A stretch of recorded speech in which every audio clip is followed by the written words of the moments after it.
Los Angeles, and welcome to the City Council meeting for Tuesday, January 27th, 2009. Welcome to the John Ferraro Council Chamber, where we meet every Tuesday, Wednesday, and Friday at 10 a.m. We also are in Van Nuys for the first Friday of each month in our Van Nuys City Council chambers as well.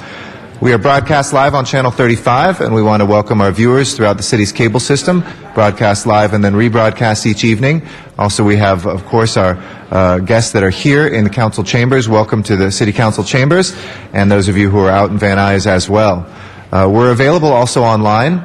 If you want to, you can use your computer and just navigate your browser to the city's homepage at lacity.org. And on the left-hand side, there's links to live webcasts of our council meetings, as well as archived footage, which we now have of all of our past council meetings. That's linked to our agendas, and you can click in our past council meetings straight to the item of concern to you. Also online is a wealth of information about city services, departments, your elected officials, and other ways to improve the quality of your life here in Los Angeles. Finally, you can always use your telephone to listen into our council meetings. The number that you call is 213-621-CITY. That's 213-621-CITY. That service is called Council Phone, and it's provided by our Information Technology Agency, which also broadcasts us live on Channel 35. We're assisted here by our Deputy City Attorney and Deputy Clerks. Thank them as well for their good help in running the meetings. And we are awaiting a quorum, which is 2/3 of our 15-member body. We are awaiting one more member. If they will please make their way right now. We are expecting Ms. Hahn, Mr. Huizar, Mr. Parks, Mr. Reyes, Mr. Smith, and Mr. Weiss to join us. As soon as one of them does, we will begin the meeting.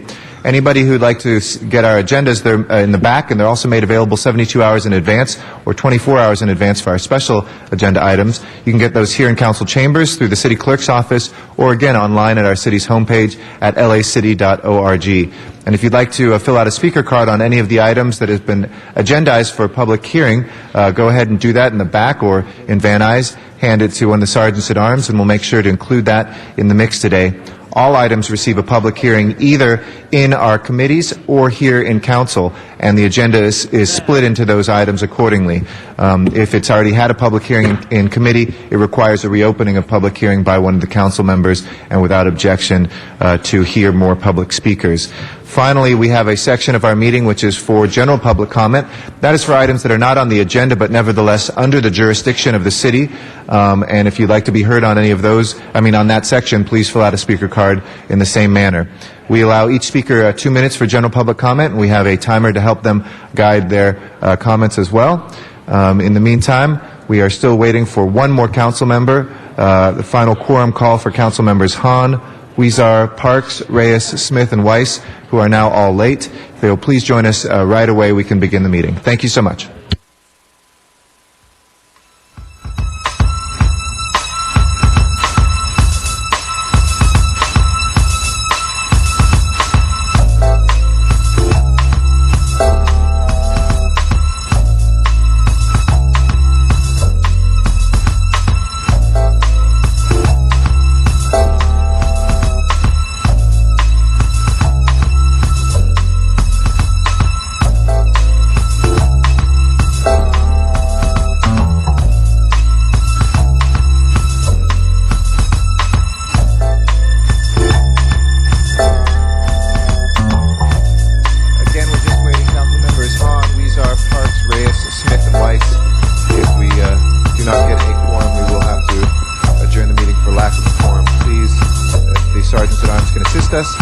Getting those late council members to the chambers. Ms. Hahn, Mr. Huizar, Mr. Parks, Mr. Reyes, Mr. Smith, and Mr. Weiss. Thank you.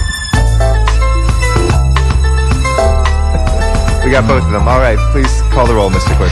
Alarcon, Cardenas, Gruel, Hahn, Huizar, Labange, Parks, Perry, Reyes, Rosendahl, Zangetti, 11 members present, a quorum, Mr. President. First order of business, please. Approval of the minutes. All right, Mr. Parks moves and Mr. Rosendahl seconds. Without objection, those will be approved. Next order of business, please. Commendatory resolutions for approval. All right, we are moved by Ms. Gruel and seconded by Mr. Labange. Without objection, those will be approved as well. If we can run through the agenda, please. Mr. President, this is Tuesday, and there is a flag salute. Oh, okay. Let's do that first. Mr. Huizar, will you be kind enough to lead us in the Pledge of Allegiance? If I could ask everybody in council chambers to please rise for our salute to the flag. Thank you. Put your hand on your heart. Begin. I pledge allegiance to the flag of the United States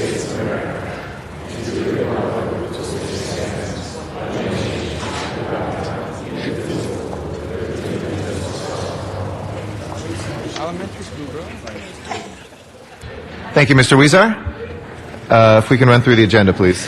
On the regular agenda, items 1 through 17 are items for which public hearings have been held. Item 1 is a commission appointment. Do you wish to hold that on the desk? Yes, please. Let's hold that on the desk.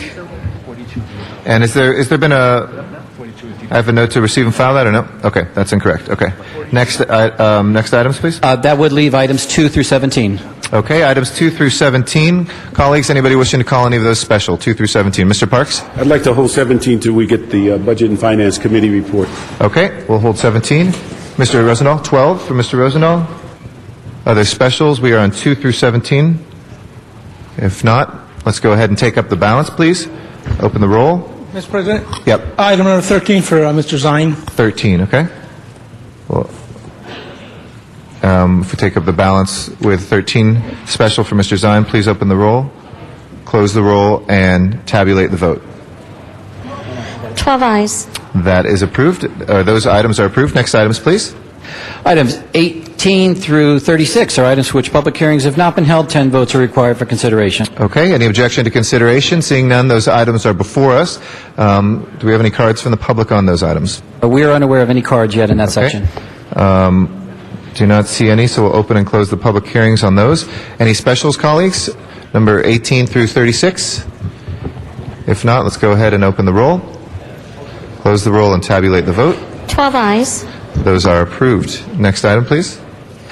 On the supplemental agenda, item 37 is a street lighting district item notice for public hearing. Council should continue the hearing and present the ordinance on February 10th. Okay, without objection, we will continue the hearing on 37 and present the ordinance on the 10th of February? That is correct. Okay. Next item, please. Items 38 and 39 are items for which public hearings have been held. Anybody wishing to call this special, Mr. Special, please. Okay. Mr. LeBon will call 38 special. If not- the attorney could correct that, number 38 special, not 38 special. Yes, 38 that's comma item number 38 special, not a 38 special. Thank you, Mr. LeBon, for the clarification. Number 39, if nobody wishes to call that special, let's go ahead and open the roll, close the roll, and tabulate the vote. 12 ayes. That is approved. If we can go to the, what time is the special meeting called for? Okay, continue with the continuation agenda, excuse me. Items 40 through 47 are items for which public hearings have not been held. 10 votes are required for consideration. And on item 47, the substitute motion should be adopted and the original motion received and filed. Okay, without objection. Any specials 40 through 47, Ms. Hahn and Mr. Weezer? I missed it. I have 39, 40, and 43. Okay, we get 40 and 43 for you, and we'll reconsider 39 when we're done. Thank you. With this, no problem. Mr. Weezer? Thank you. Item 46, and if possible, can we take that out of order, please? We have some speakers that need to leave soon. Okay, is there any objection when we take up items, taking that out of order? If not, when we get to the items, we'll take that Thank you. first, just after the commissioner, as we do. And number 47, anybody wishing to call that? 42 for Mr. Alarcon. And we have the motion submitted on 47? Or substitute motion, excuse me? The substitute motion was introduced at Friday's meeting, but council lost a quorum. Okay, so that will be the substitute motion on 47. So please, on the balance, open the roll, close the roll, and tabulate the vote. 13 ayes. Okay, those are approved as well. If we can move to move to general public comment. And our first speaker for general public comment, we'll reconsider 39 just before that. Thank If we you. can open the roll on reconsideration, Thank you. you are very welcome. Close the roll and tabulate the vote. 13 ayes. We'll call that special from Ms. Thank you Hahn. very much, Mr. You're President. welcome. Public comment, we'll start with Richard Kearns as our first speaker. After Mr. Kearns will be Monica Harmon.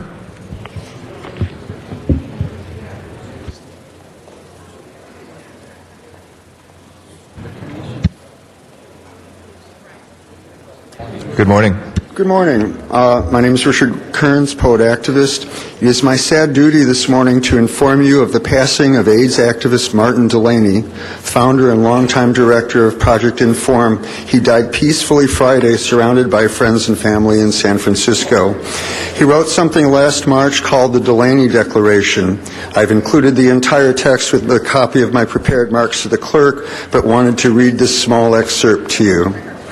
The entire human population benefited from the way AIDS struck the gay community first. Many people wanted to blame the spread of AIDS on gay people, but the facts are exactly the opposite.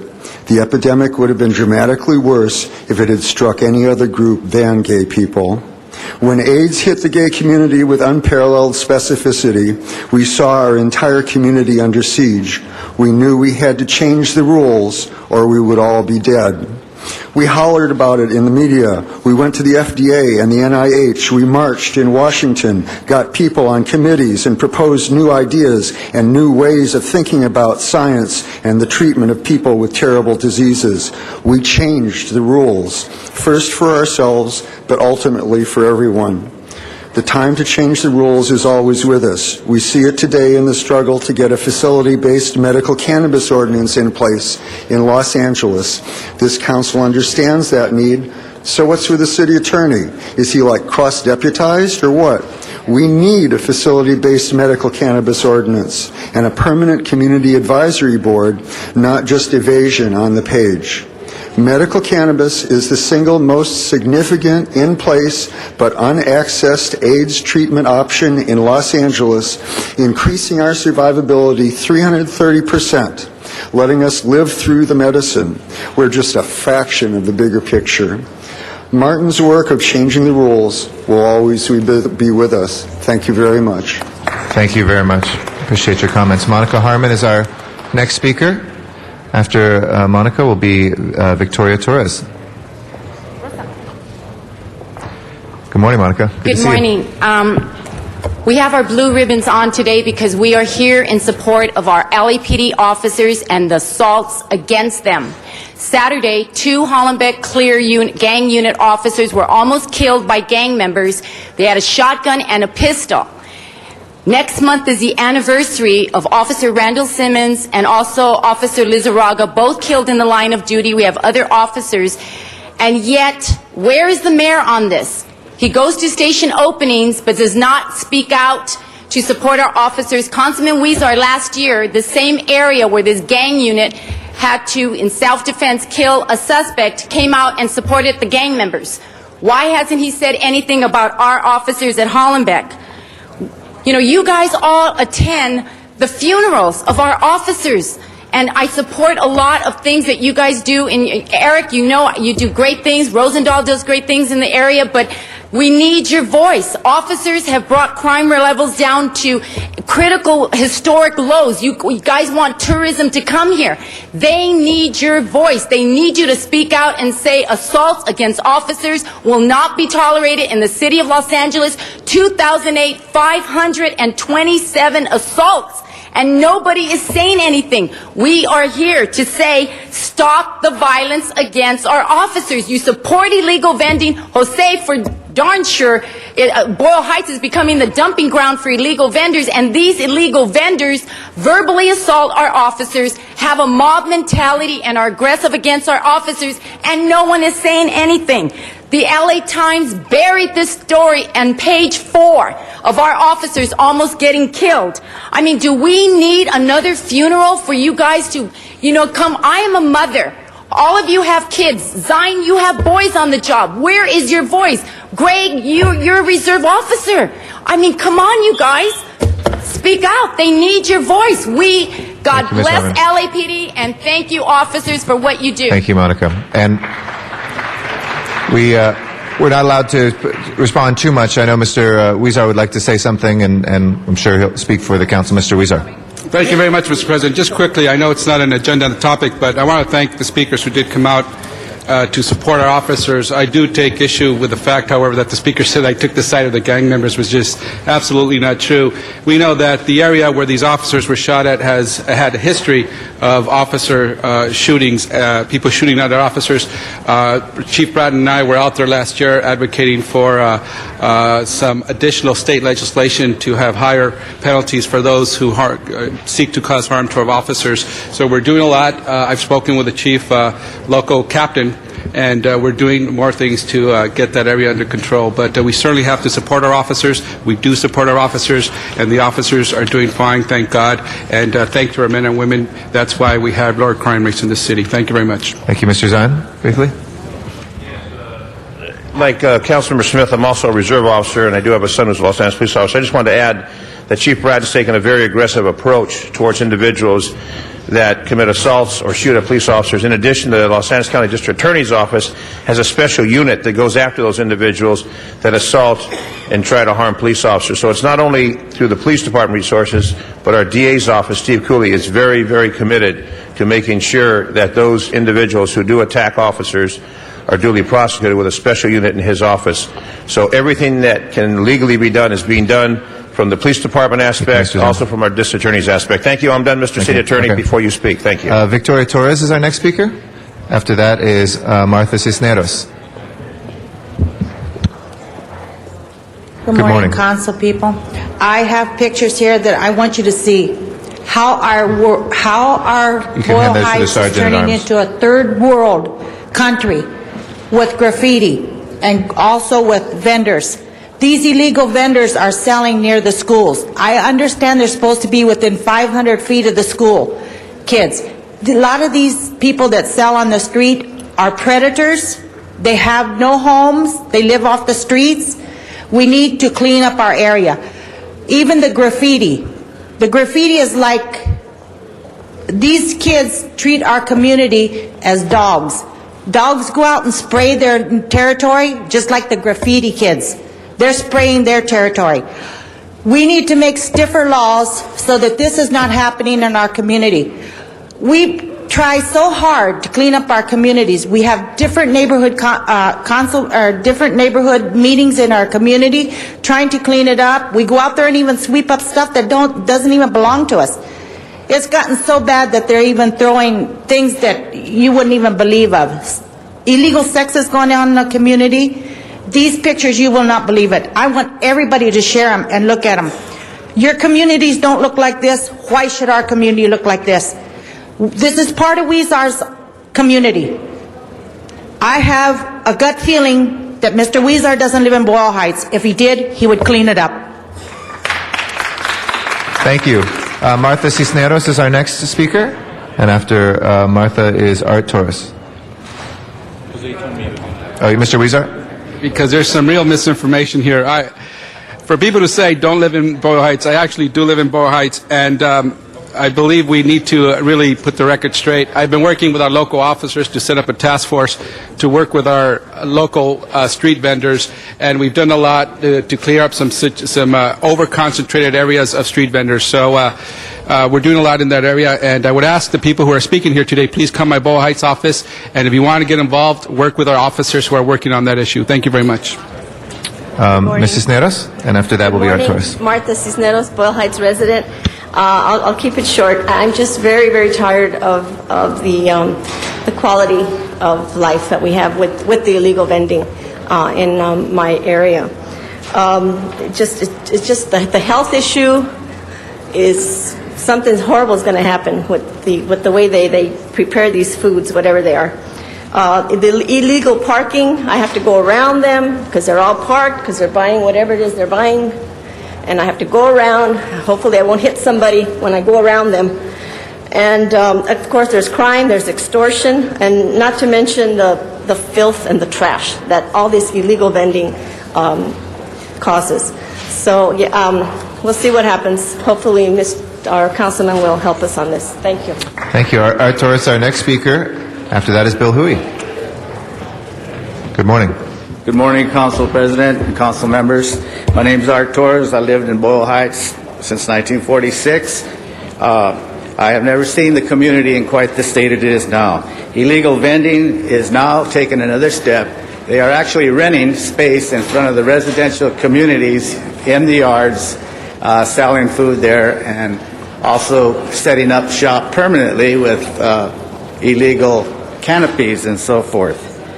Now we have cafes that are also starting to bring their pots and pans out to the front with the big kettles and filling them up with manteca and putting in roast deep frying pork, and that's right next to the sidewalk, and in some cases on the sidewalk, making it very dangerous for passerbyers coming by.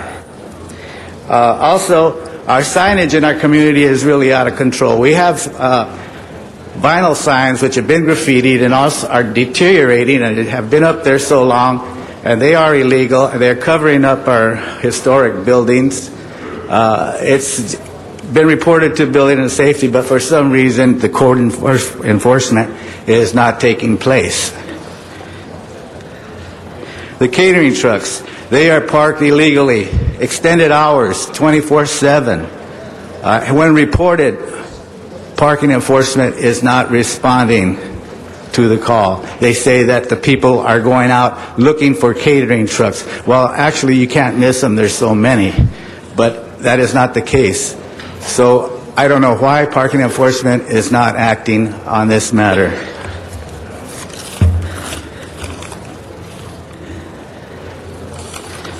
Also, on the sale of vehicles for sale on our corridors, I know this has been discussed here. I don't know where you're at with it exactly, but I know Thousand Oaks has an ordinance about parking of vehicles for sale. And what they did is they put up a no parking sign, and it says no parking of vehicles for sale, period. And we'll see if we can get you the information on where that is in the legislative process, okay?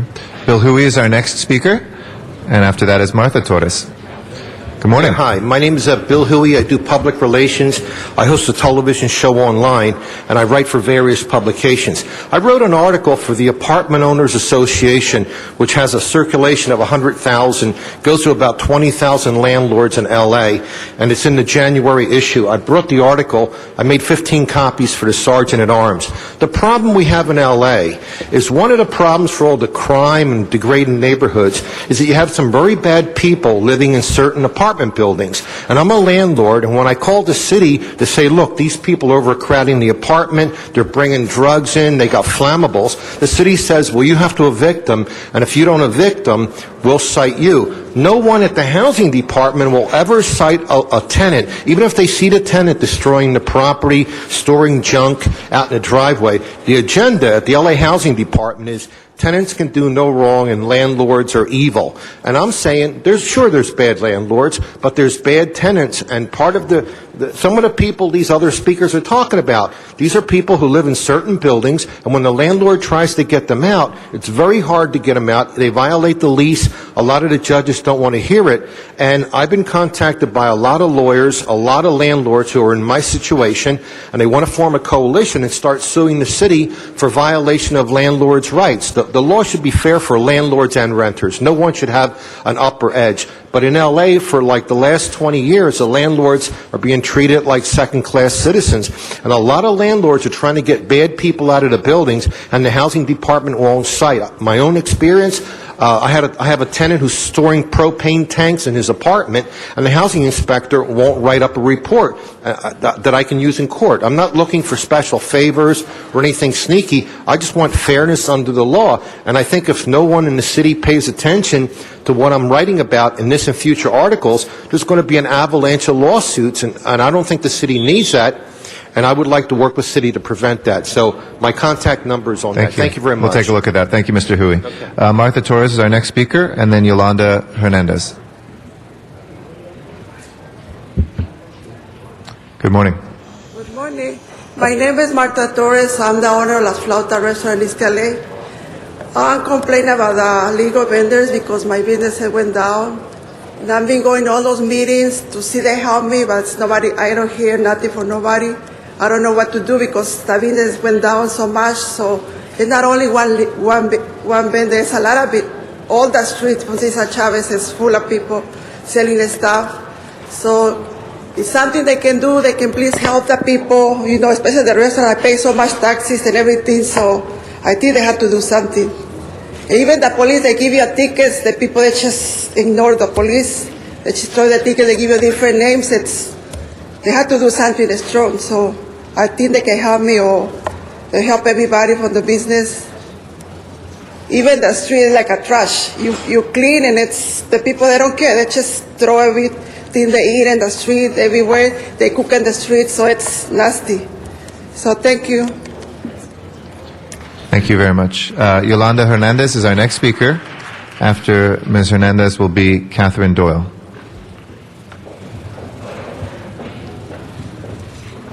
Good morning. My name is Yolanda Hernandez, and I was born at home there in Boyle Heights, and I'm still living there in Boyle Heights. My beloved Boyle Heights looks worse and worse every day with all these illegal vending and selling outside the school there on Euclid, because I live on Euclid Avenue. By the time they get to my house, the kids are through eating their potato chips, and guess what? There they are all over the sidewalk and over the fence. They're trying to be generous with my dog and give him leftovers. And also these abandoned vehicles, we are not getting the adequate response from the abandoned vehicle department. They sit there days and days, and we're trying to keep our street clean. Also, the graffiti, that's bad. Every day it gets worse and worse. And I would like to see this issue about the illegal vending being addressed in my area, just like it has been in East LA by Gloria Molina. I would expect something done by our councilman. Thank you. Thank you.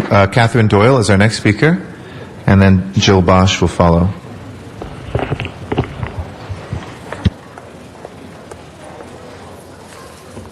Good morning. Good morning. My name is Catherine Doyle. I live in Councilmember Weiss's district, and I'm the founder of Los Angeles Alliance for Elephants. And I just want to bring your attention to the fact that this morning I'm going to be delivering to each of your offices a stack of expert letters and statements from an impressive array of authorities from around the world and elephant experts who all are asking the City of Los Angeles to close down the elephant exhibit at Los Angeles Zoo and send Billy, its only elephant, to a sanctuary. These include some of the world's foremost authorities on elephants, several prominent international zoo experts, a renowned conservation biologist, and two pioneering neuroscientists and animal behaviorists whose work has been featured in the New York Times, on CBS 60 Minutes, and published in Nature. These international authorities and zoo professionals have come forward to urge Los Angeles to do the right thing for elephants, not out of self-interest, but rather out of a deep respect for and a strong dedication to protecting elephants.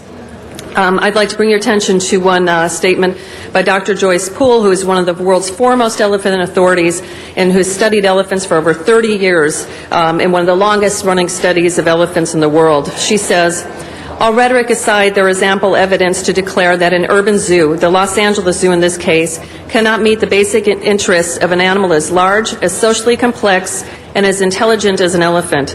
Add to these attributes long life, long-term memory, self-awareness, and the ability to empathize, and it doesn't take rocket science to come to the conclusion that elephants need to be able to roam over more than a couple of acres in order to stay mentally and physically well." I'm just asking you, please, to review these statements and to please seriously consider them before you make your decision tomorrow. Thank you. Thank you very much. Our next speaker is Jill Bosch, and after that is Arnold Sachs.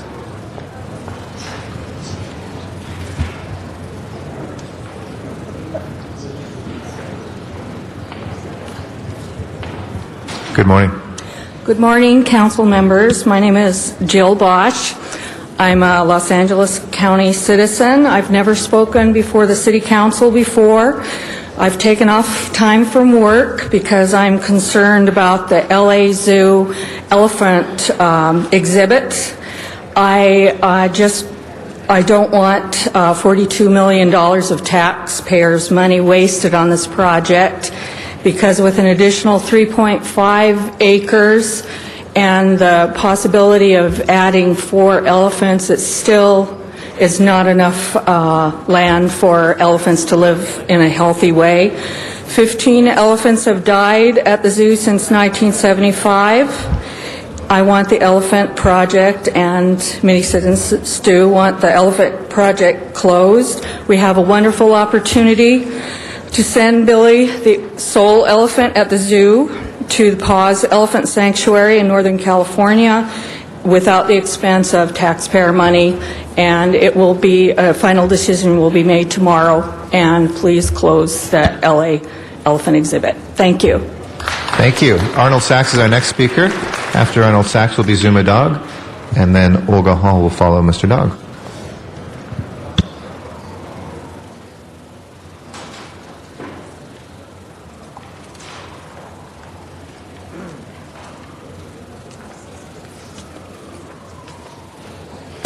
Yes, good morning.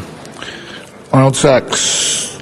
Your arrogance in patting yourselves on the backsides with your award ceremonies in lieu of attending to public business that is on your agendas, such as you did on Friday, is so unfair to the people that come to comment on these agenda items that it boggles the mind.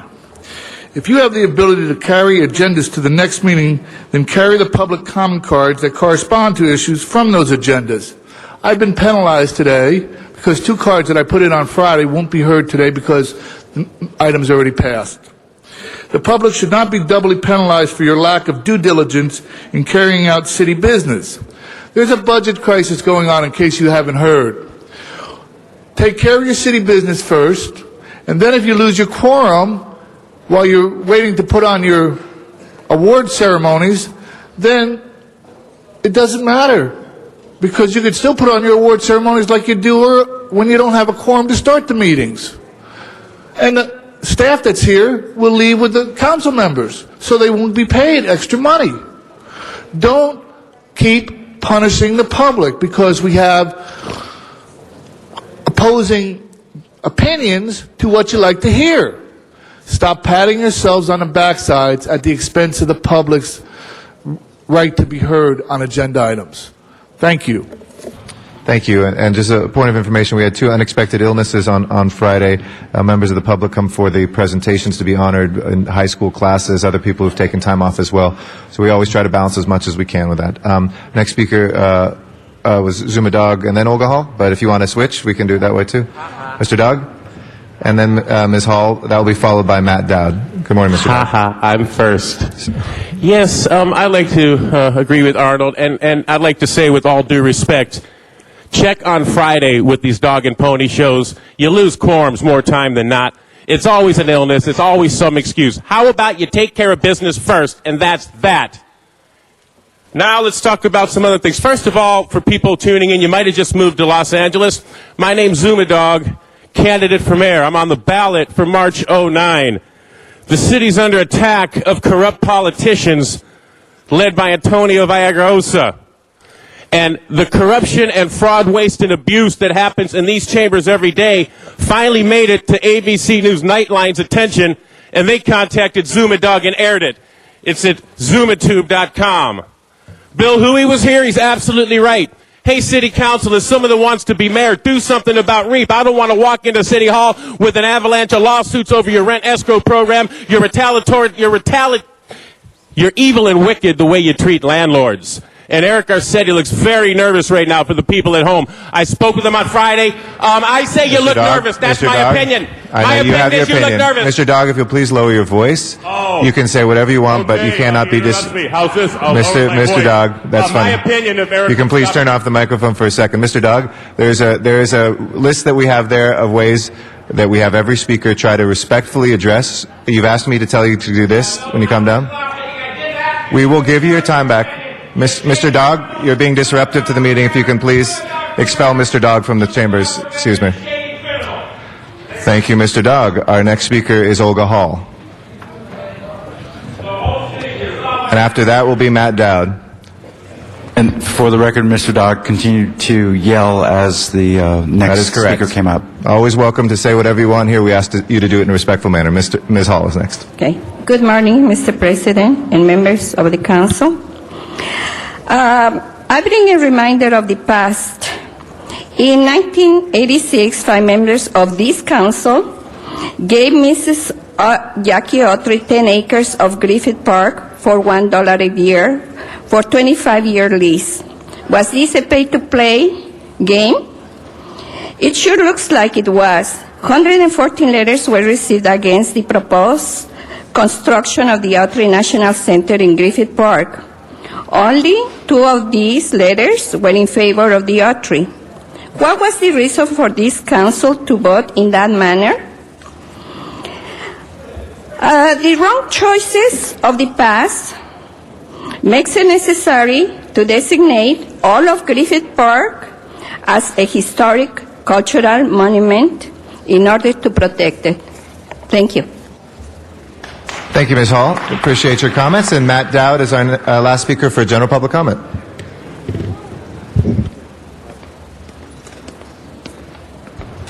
Good morning. Yeah, good morning. Thank you. I'm Matt Dowd, Deep South 81 on YouTube.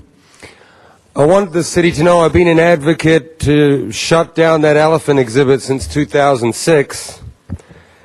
And what I find amusing is Tom LaBonge gets out there on TV with a bunch of school kids, and Slash from Guns N' Roses, for God's sake. You know, the guy who's famous for playing guitar with a cigarette hanging out of his mouth, known drug activity, multiple mutilation, if you like, with all his tattoos and God knows what, and the leather. It's not the kind of thing you really want to have with all the school kids. It's so hypocritical. It's like, oh, let me drag out some pathetic rock and roller who couldn't handle anything. Look, I'm evidence you don't have to be tattooed and marked and mutilated. So whoever's doing your PR, that's how it came across. So move the elephant, get it out of LA, save the $40 million. There's a lot of homeless problems, a lot of filth on the street. We need street cleaning services. They're not cleaning the streets. We need more police. Zuma's right. Arnold Sachs, the public comment needs to come first. There's so many things, you know, like the fact that Zuma Dog has to run for mayor of this city. What does that say? And there's nobody else running against Antonio, in effect. And it's been 2, maybe 3 years now we've been coming here, and nothing's changed. The city business is shady. I'd love to see Herb Weston get up and do something else, get some more of those rubber playgrounds out there. That was a good one. Thank you, Mr. Dowd. That will close our general public comment on item number 1. Mr. Alarcon, did you want to move to receive and file item 1? Okay. With that, let's go ahead and open the roll on receiving and filing number 1.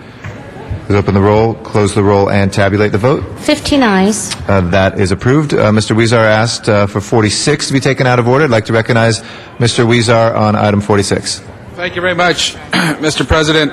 And today I have an item here, along with Councilmember Rosenthal and a few other council members, that was brought to our attention about the need to raise more awareness on meth use in the city of Los Angeles and the county of Los Angeles. We hopefully, with this awareness, can reduce the devastation that meth use has caused on different groups, and particularly young people in the city. And I wanted just to go over a few statistics to show how insidious this drug is and the need to do more awareness around the damage that this drug has caused. Meth, also known as crystal, was a factor in 80% of the state's child neglect and endangerment cases. Women are particularly susceptible to meth, which provides the user with a sense of euphoria and appeals to many with self-esteem issues. Meth is one of the most addictive drugs around and is very difficult to quit. Though there are excellent treatment programs, many of those programs are not available to those that become addicted to meth. What we have today are some individuals who will speak on this item, who will be working on raising awareness, and we often do an awareness for a day, an awareness for a month, but the County of Los Angeles is asking the city to join them in making awareness in 2009. We've seen the devastation. We know how insidious this drug may be, and hopefully in partnering with the county, we can raise more awareness, get people to the treatment they need, and lessen and save their lives and lessen the damage that caused not only to them, but to all of our community. So at this time, I'd like to go to public speakers, Mr. President, and then we'll wrap it up, if I could wrap it up after that. Thank you very much. Thank you, Mr. Huizar. We have a number of cards on this. I'd like to start with Eddie Martinez as our first speaker. I'd like to come forward. And after that, Brad Heathers, is it? Excuse me if I got that wrong. Can't quite read it. But Mr. Martinez, go ahead, please. Good morning, honorable council members. My name's Eddie Martinez. I work for the Wallace and Modis Project. I'm also a member of the Greater East Los Angeles Meth Task Force, one of several task forces throughout the city of LA. As you know, meth is a problem in our community. Meth is fueling the HIV infection rate. Meth is fueling street violence. Meth is fueling domestic violence at homes. And meth is destroying a lot of lives. The only way we could tackle meth is if we form a partnership between the government and the community. As partners, we need to be advocates. As partners, we need to reach out those who are not using meth, provide them the knowledge and the education so they can make a good decision. As partners, we need to reach out to those who are using meth to provide them hope and support so they might see the sun tomorrow. I ask you to support resolution number 46. Thank you. Thank you. Brad, is it Heathers?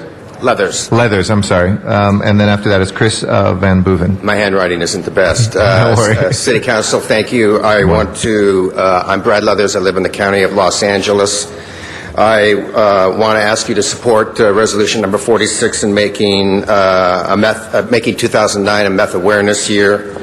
I've worked with the City of Los Angeles for the past 3 to 4 years on developing education programs around crystal meth and helping people to get treatment. As Eddie has noted and other people have noted, the consequences of meth use. It is the primary reason for people entering treatment programs these days, especially young men and women and boys and girls down to the age of 10 years old, women, and the gay community. We have 8 crystal meth task forces in the city and county of LA right now, and we believe as a result of those efforts we've helped to make a small dent into the meth problem here in the city of Los Angeles. We would appreciate your support and the force of the City Council behind this resolution to help highlight how big of a problem and an epidemic that crystal meth is. Thank you. Thank you, Mr. Leathers. Chris Van Boeven is our next speaker, and then Matt Dowd will follow that. Good morning. Good morning. My name is Chris Van Boeven, and I'm here on behalf of the University of Southern California, Department of Civic and Community Relations, and the Greater East LA Meth Task Force.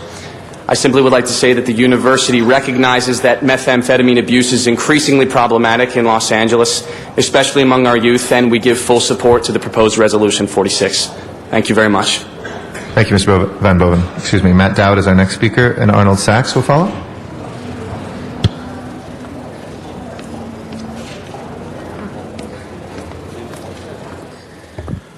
See, you had Slash down here on the wrong item. He should be down here talking about this one. Now, I'm a victim of a meth abuse from a relative of mine, and I'm a massive anti-crystal meth advocate. It's disgusting, and it needs to be stopped, whatever means possible, because, see, it changes the thinking of these people, and it's very difficult to stop them once they're addicted. So the problem becomes a police problem because there's a lot of theft and robberies and violent attacks, even on each other. People, you know, I've witnessed some of these people, you know, they'll attack each other for $1. So they're not to be trusted, and I know this is a good thing, but I hate the way that it's like a meth awareness year. It's just 2009. This should go without saying. It should be every year, every day. So I hope it's not going to end at the end of 2009, or it's just not another symbolic gesture like the Million Trees thing. And some of these things, they all sound good. So I want you to support these people who are here because they're really doing good work in the community. And as I said at the beginning, I have a close contact with this illness. If anything, it's definitely a mental illness that makes people get onto this drug. And we also need to crack down on people using it for driving and long-distance truckers. Or any aspect of crystal meth needs to be eliminated. And please help these people who come down here and who are actively doing things in the community to stop it. Thank you. Thank you. Our next speaker is Arnold Sachs.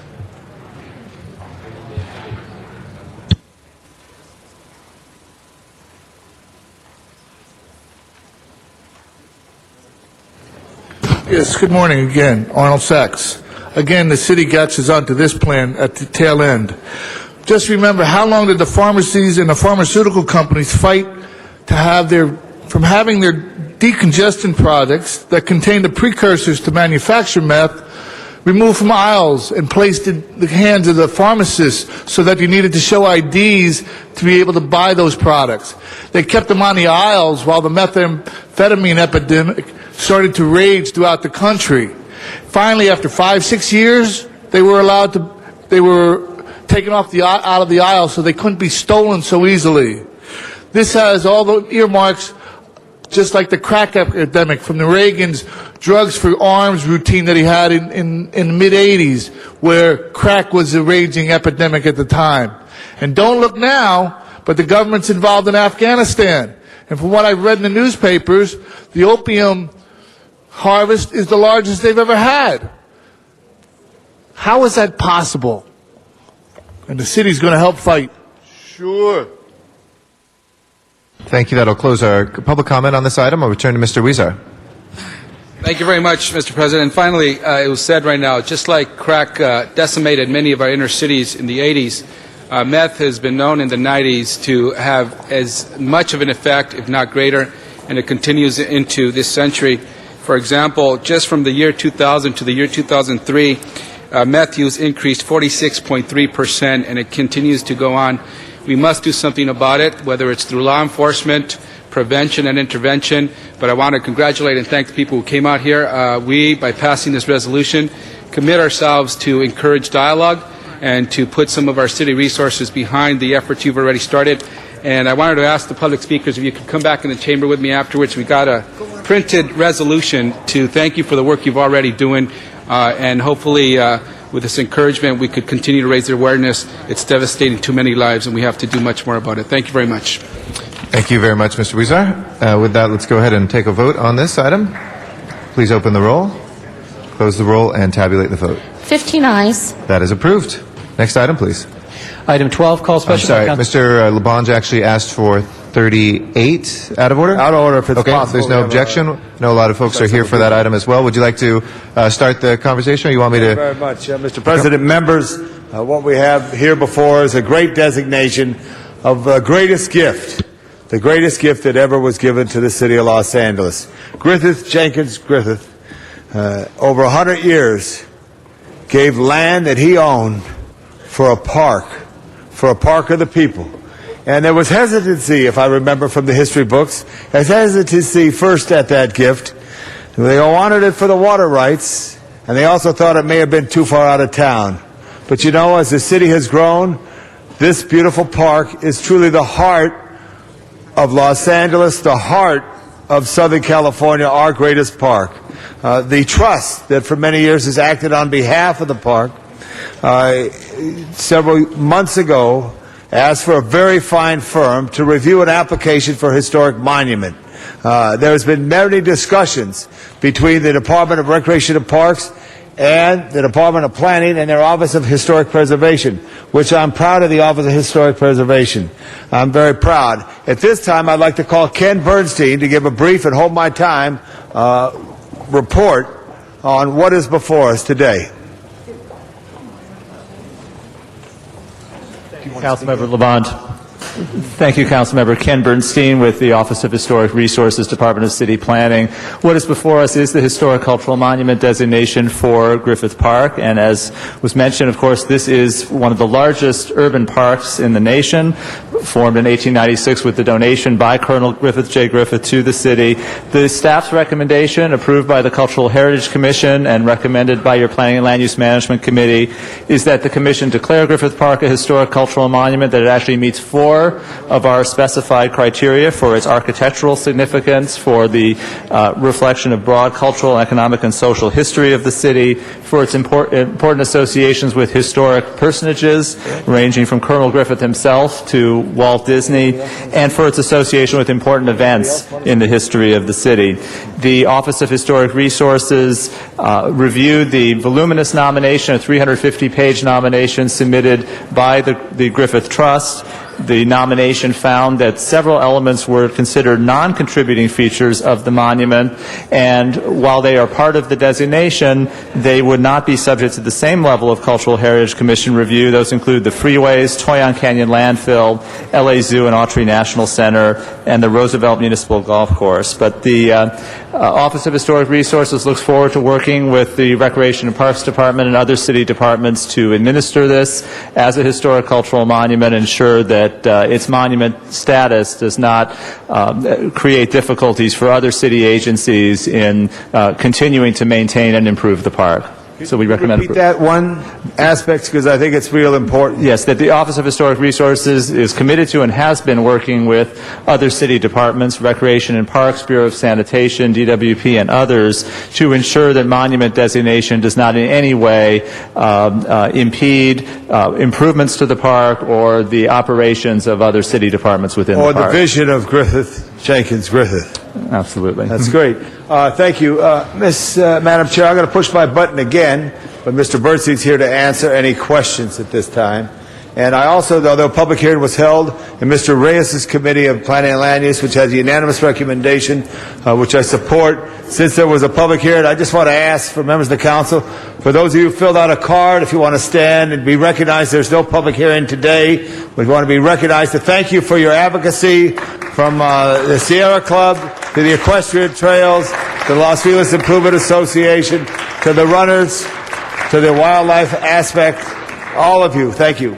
Thank you. Thank you, Mr. Labange. Mr. Garcetti, followed by Mr. Alarcon, followed by Ms. Hahn. Thank you very much, Madam President, and congratulations, Tom, and to the community for their hard work.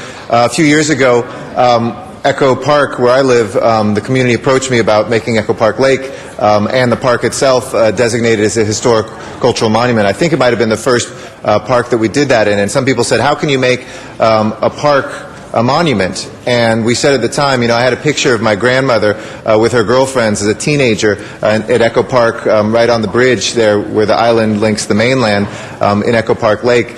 And I said, it certainly is part of my family history. You look at the boathouse, which we could have just done the boathouse, but if you don't look at the shores, if you don't look at the topography, history isn't just in man-made and built things. It's also in our natural terrain and the history that happens there. So I want to thank the Cultural Heritage Commission and our great staff and Ken Bernstein for making this jump in some ways, which isn't much of a jump at all, because the history of Los Angeles, from when the pobladores walked the trail, which is still in some places a wild trail along the river, from the time that we had Great Griffith Park, and it's wonderful to see the Griffith family here established. We have parks that have been a central part of the history of Los Angeles, and Griffith Park is our central park, and then some. It's more than Central Park is. It's much larger. It has much more variety in it. And because of that, today we're going to be able to make sure it's protected and that any changes that are made are done in a way that recognizes that history. So thank you to Mr. Labange. Congratulations, Mr. Reyes, for putting this through committee as well. And congratulations to all the advocates for making sure this got done. You have my fullest support. Thank you. Thank you. Ms. Hahn? Oh, I thought I was following someone else. Okay. Does this include the zoo? The zoo is identified as what is considered a non-contributing element of the park. There were several elements that were built much later. The zoo, including the Autry, the freeways that cut through the park, and others. The zoo was built in the late 1960s. There is an original zoo, the remnants of which are included as a historic or contributing feature to this designation. The zoo is within the boundaries of the park, and the entirety of the park is included within the historic designation. But with the non-contributing features such as the zoo, we would not be reviewing day-to-day permits that would change non-historic buildings within the zoo. But if a massive redevelopment of one of those non-contributing elements, such as the zoo, or a redevelopment of the landfill site in its entirety were proposed, we would be reviewing that to ensure that a new project does not have a negative impact. Isn't there some issue with animals and historic designation? I was told that for a park in San Pedro. I'm not familiar with good to know. Any prohibition on designating sites associated with animals. Okay, that's good to know, because I was told that about a park in San Pedro that was deemed historic, that we would have a problem with dogs on that location because of a historic designation. So you're not remembering that? Not remembering. Okay, good to know. I have an item today, colleagues, that talks about the time that advocates and community members are notified, and the city has an ability to respond to applications for the historic designation of particular things. So I hope I have your support. It's always better to have longer to, again, review everything, make sure that this is the direction we all want to go, and make sure that all the community members have an opportunity to weigh in on something so significant. But on this, I certainly do applaud everyone's work to bring this to fruition today here on the City Council. I have many memories growing up as a child and going to Griffith Park. So this is a great time. Time has come to do this, and it's really important, I think, for the park, for the city, and really for the whole region to make this designation today. So I fully support this effort.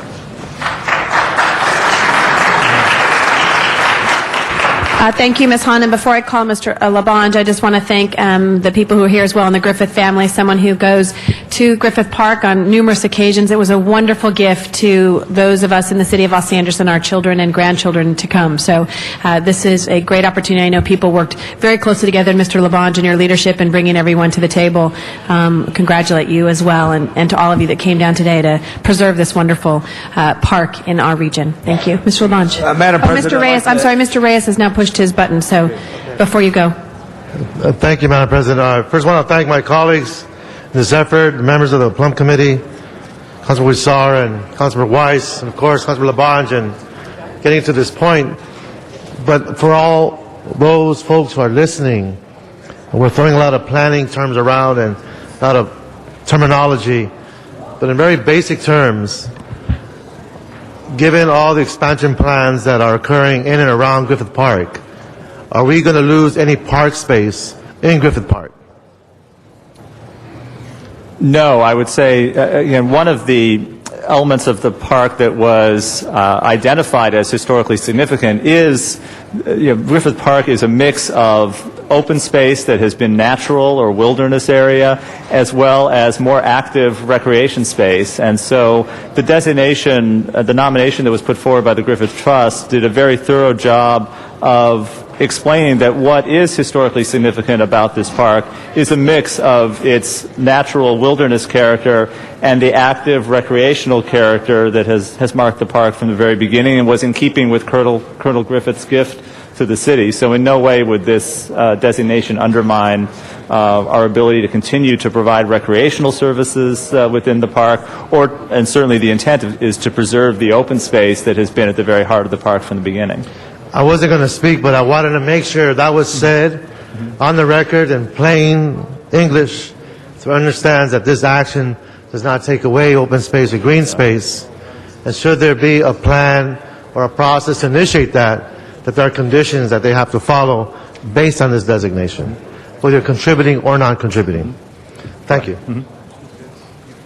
Thank you, Mr. Reyes. Mr. Labange.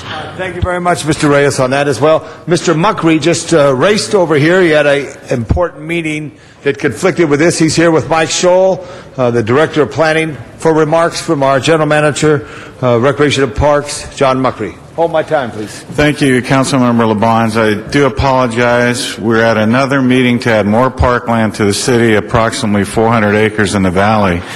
And so we're doing what we said we were going to do. First and foremost, as general manager and as a citizen, I'm 100% behind this designation. We've been working with the community on Griffith Park ever since, well, prior to the fires, but the community should know my commitment. We spent over $3 million restoring Griffith Park. We worked with the community members. We worked with the academians. We worked with the environmentalists to put that park back to where it was prior to the May fire. So our commitment at Rec and Parks has always been to preserve our parkland. Our parks should be the community and reflect the community and be the cultural crossroads for that community. And Griffith Park is 25% of our acreage. And I just want to say that we've been working with Ken Bernstein and his staff. We have a few issues to remain, but we have a commitment from everyone that will work through it, and I couldn't be happier this time to be the general manager of Rec and Parks to see this happen for our community.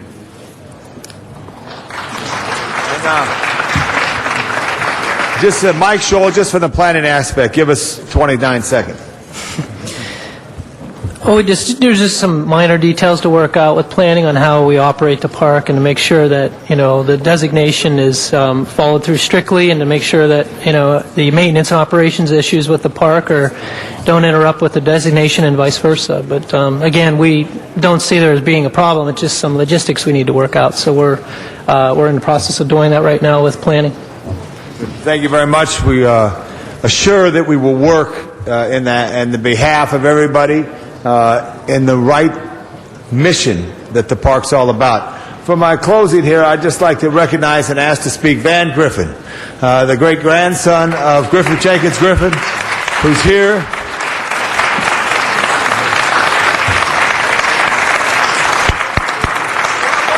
Thank you. Thank you very much. Like Tom said, I'm the great-grandson of Griffith Jenkins Griffith, the donor of the park. I'd like to thank the council for hearing our application. I'd like to thank Tom for his support of it. I'd like to thank everybody on the Griffith Trust with me, Claire Darden, Mike Eberts. I'd like to thank Chris Labe and Marion Dodge from the Los Feliz Homeowners Association, who have done yeoman's work and all the supporters that show up at every one of these meetings, drive down here, pay to park, put in their speaker cards for their 2 minutes to speak. And without their support, we couldn't have done this at all. I'm astonished and delighted at everybody's passion for this park. It's just amazing. And my family and probably the whole city of LA cannot thank all the supporters of this enough. Hopefully this will just add another layer of protection against development to the future of the park so that future generations can enjoy the park the way we all have. The city may vastly change in the future, but hopefully we will always have Griffith Park the way it is. And if I could just take a brief moment of the council's time, I have an unpublished autobiography of my great-grandfather, and I'd just like to read a brief excerpt from it. He had visited with a group of friends, I guess 4 or 5 guys. They went all through Europe and England looking at parks all over the world, basically. And so I'll just read a brief thing he wrote here. He says, with visions of the beautiful city parks I had visited throughout Europe and America, then fresh in my mind, I was able to make comparisons and judge of relative merits, and then I was forced to the conclusion that there was not a territory in the immediate vicinity of any great city in the civilized world so desirable for park purposes as Los Feliz Rancho. Its altitude, its wild and romantic scenery, its unrivaled climatic conditions, and many other attractions seem to me to leave nothing wanting to make this the most magnificent city park in the world, and one which any city would be proud to possess. I then conceived the idea and entertained the hope that someday I might be so fortunate in my financial affairs that I could afford to donate a large portion of it to the city of my adoption, and therefore bestow upon its citizens and humanity in general a blessing they might enjoy for all time, and to which others, perhaps, contribute so that Los Angeles would not only have the largest but grandest city park in the world. Well, he did have the wherewithal to donate it. The city of Los Angeles did contribute, and today we do have one of the grandest and largest city parks in the entire world. And I thank you all for that.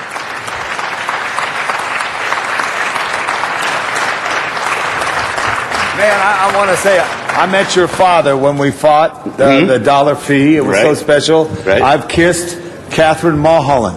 And I say that because there's a real privilege in our jobs to meet the historians, the real history of Los Angeles, and to know you and to know what you are committed to is so special. I also want to join, and you join with me, to salute Jones and Stokes. Oh, yeah. Daniel Paul, step up. Jan Chatton Brown, step up.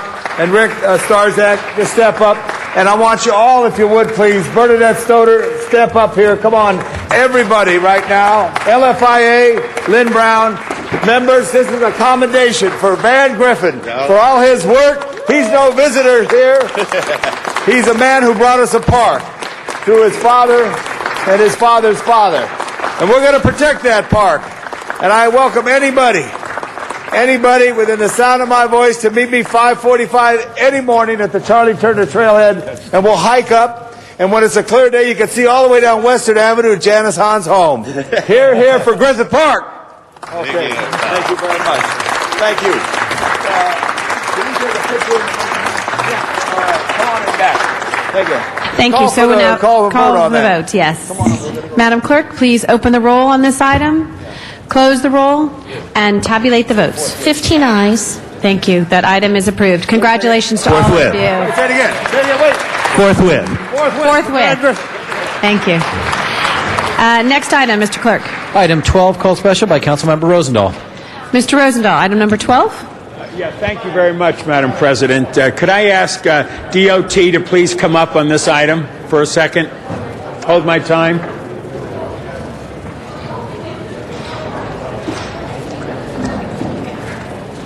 We have the illustrious, esteemed John Fisher, one of the great DOT leaders. Introduce yourself. John Fisher, Assistant General Manager, DOT. Colleagues, I went to a block party over in my district where we created the Fiji Island Way with a group of constituents, and a blind man came up to me and he said, Councilman, can't we get the stop signs that now do the countdown also have sound to it so that I know when I can cross the street or not? We put a motion in, we took it to Transportation Committee, and the good news is our city is doing that. And I called a special just so the public could understand the dynamic we now have in. Literally the other day I was at a stop sign where I heard that. It was on the corner of Beethoven and Venice Boulevard as I was in my neighborhood crossing the street to go to a Thai restaurant at the corner. I heard it and I was delighted. Would you explain, Mr. Fisher, what we have done with that request and what we've been doing as a city when it comes to people who can't see and they need to cross a street? Thank you, Councilman Rosendahl. With regard to the request along Lincoln Boulevard at Fiji Way, and I think there were a couple of other intersections involved, we've made contact with your office and we're working on that request. So that request is in the process of design so that then we can go out and put in the necessary equipment to allow there to be an accessible pedestrian devices. But the program we have for the blind is one where at many intersections, especially those that are complicated, where we may have a lot of different signal phases or where the geometry is a little awkward, they can't always discern when it's their time to cross.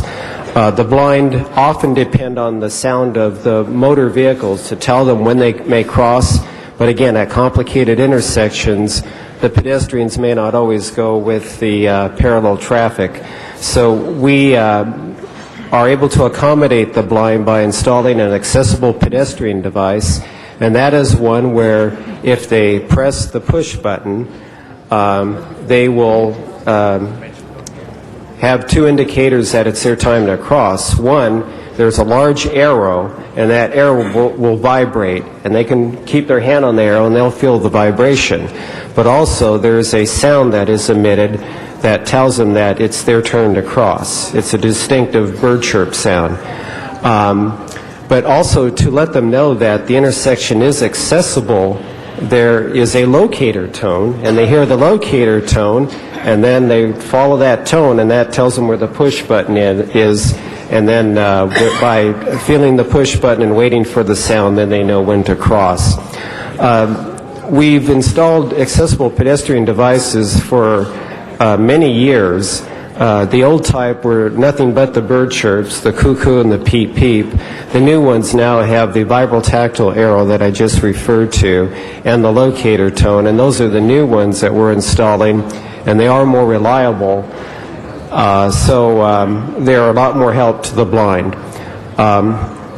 In the past, we would require studies to determine need and to determine really if that's the intersection that justified it. We've simplified that effort, and if we get a request from a blind person or an agency representing the sight impaired, we will proceed then to approve one, design one, and install one. And to date, we have 57 such devices throughout the city. We're adding several every year. And an example of one is right outside City Hall here at the mid-block crosswalk on Main Street. And there's another one on Los Angeles Street leading to Parker Center.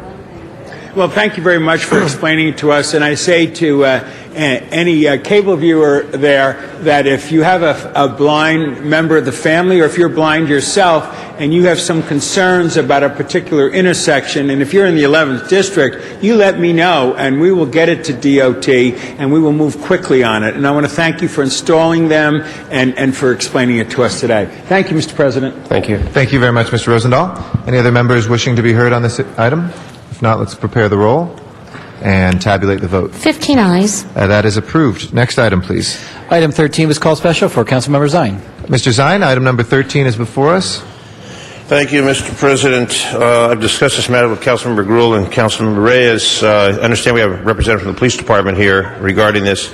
It concerns bicycle licenses, and the concern I have is that the police department no longer is involved in issuing bicycle licenses, and the concern is for youngsters. And my brother, when he was young, had a bicycle crash, and when you have a bicycle crash, you're knocked unconscious. Police use that information and locate the parents. And my concern is that people who have young children have some way, since young children don't carry identification, some way for the authorities to be able to contact the parents. Oftentimes there are collisions, cars versus bicycle, and if the child does not have identification, how is the hospital going to notify the parents? So the concern is the secondary of recovery of stolen bicycles. I remember my years on the beat recovering a lot of stolen bicycles by checking the number through the LAPD system. And Councilmember Grewal informs me that there are organizations that have mechanisms in place that I am totally unaware of. I'm sure the community is unaware of. So if we can learn about those and then disseminate that, so there's still, I understand, a process where the police department has backed away, but other organizations are now taking that over for the licensing, identification, help identify if an individual is not unconscious, and also the recovery of a stolen bicycle. So, Chief, I guess you're the bicycle expert. Today you are. Yes, today. Thank you, Councilman Zine. I'm Deputy Chief Sergio Diaz from LAPD Operations Central Bureau. We researched this issue and we looked at the current state within the police department of the bicycle licensing program, and for a number of reasons, primarily having to do with resources, the program has largely fallen out of disuse. There's, frankly, we make it pretty difficult for people to obtain a license. There's different hours, different people within each police station that do this. When we looked at it, some of the police stations, we found nobody that could figure out what the program was and how to obtain a license and how to register the bicycles. As we look at it more deeply, we find that there's nothing that the bicycle program does, the licensing program does, that can't be done better more efficiently through other means. And you alluded to this, Councilman, in terms of the private organizations that register bicycles and so forth. The problem, notwithstanding that obviously there have been occasions when we've been able to get a stolen bicycle back to a person or figure out who's injured in a traffic accident through the bicycle license, that it is so sporadic and there are so many flaws in the system that I don't think any emergency personnel today would rely solely on the information in the bicycle license file to notify family and such. We would recommend other things. For example, children, if they're going to be away from the home, there should be somewhere on their person, on the helmet, somewhere, some identifying information, including probably blood type for emergency personnel. In terms of recovery of stolen bicycles, we know that the high-end bicycles have serial numbers. We encourage people always to record their serialized property so that they can report that to the police if it's stolen. If the property doesn't come with a serial number, for example, the cheaper bikes, then we would recommend and make tools available for people to etch an individual identifying number onto the property. Frankly, right now the requirement for a bicycle license is so sporadically enforced and so few people are aware of it that where we do enforce the law, it frankly smacks of harassment. We are in the process of notifying all our officers of a moratorium on enforcement of the requirement that bicycles have a license. And again, there's all kinds of problems. People move in and out of the city. Our program is limited to city residents. So if someone moved from another part of the county or someplace else into the city, they already have a bicycle. It's unlikely that they would be complying with the program. So, okay, Chief, I understand the reasons why you don't want to do it, but I understand there's organizations that I'm sure many people are unaware that are licensing, and at least it gives the person who has that child who's concerned. If you stop children on the street, most of them don't have any identification whatsoever. And the concern is some kind of ability for the police agency, for the medical personnel, the paramedics, to contact someone. Maybe they're loaning that bike out, but at least give them some leads. So I understand, and I'm not aware, the organizations, that there are organizations in place where you can purchase some type of a license where they keep that in the computer. Law enforcement has access to that. That's what I'm looking for, since we're going to remove the bicycle licensing requirement, 2601 LAMC. If there's something else available that Councilmember Grewal informed me that I understand the police department's aware of, and I'm sure the general public is not, and somehow if it does exist, we need to publish that at the schools, at our community meetings, and let the folks know, etching a driver's license number on a bicycle is okay, but that doesn't really help with the child, and I'm concerned basically with the kids, not the adults. My focus is on the children who obviously don't carry ID or are required to carry ID. So what organizations exist and the contact for those organizations to compile this information? Sir, I'm not aware of the specific organizations. I know that the organizations exist. The Department of Transportation, specifically in the bicycle program units, have that information. But I know that it exists, and I know that they have a web presence, so people can, if interested, can Google. I'm sure with the keywords would be bicycle and registration, and they could obtain that information in that manner. Well, if we can get that information that we could disseminate through our operation, through our newsletters, just for those parents that are concerned about their children as incidents occur, and that's my concern. So if the police department doesn't have the personnel, the resources, and I remember when I was a young officer, we had the Explorers come in on Saturday, and they would do it at the front desk on Saturday. I think it was $2 for the bicycle license. So if that program's gone, I'm not going to dispute that. But something that parents can do to help make sure the identity is there for the children. And we would be happy to work with DOT on obtaining that information and disseminating it at our community meetings, as you say, the newsletters, the e-policing website, and so forth. So there's now a moratorium, which the next step would be for us to remove that ordinance from the books, the 2601 LEMC. Yes, sir. But the other requirements for bicycle, having a light, obeying the traffic regulations, no drunk driving a bicycle, those still remain. It's just the licensing we're talking about. That's correct, sir. It's simply the requirement to obtain a license. And is the DOT representative, the bicycle lady, do you have some information you could add to this to help with this information? Michelle Mallory, bicycle coordinator with LADOT. And to answer your questions about identification, there have been a number of private registry groups. The most prominent has been a program called National Bicycle Registry. What's it called? National Bicycle Registry, or NBR. And they have done national registration on an online basis for a number of years, and were even recommended at one point by one of the lock manufacturers as kind of an insurance plan for them. There are also a number of things we recommend. I have a sticker in my helmet. I wear dog tags when I ride. I also carry ID in my pocket, so I'm pretty easily identifiable. If I'm not able to speak for myself, I want to be able to do that. And parents can do a lot of the same things. The helmet's the easiest thing. Another thing a number of cyclists do is they will put a sticker underneath their seat. So, you know, I just use an address label that has my name and address and that sort of thing. On my dog tags, I have my driver's license number so people can identify who I am. But those are easy to do for kids too. We can also, the DOT still has a program through Safe Moves that educates kids on bicycle and pedestrian safety.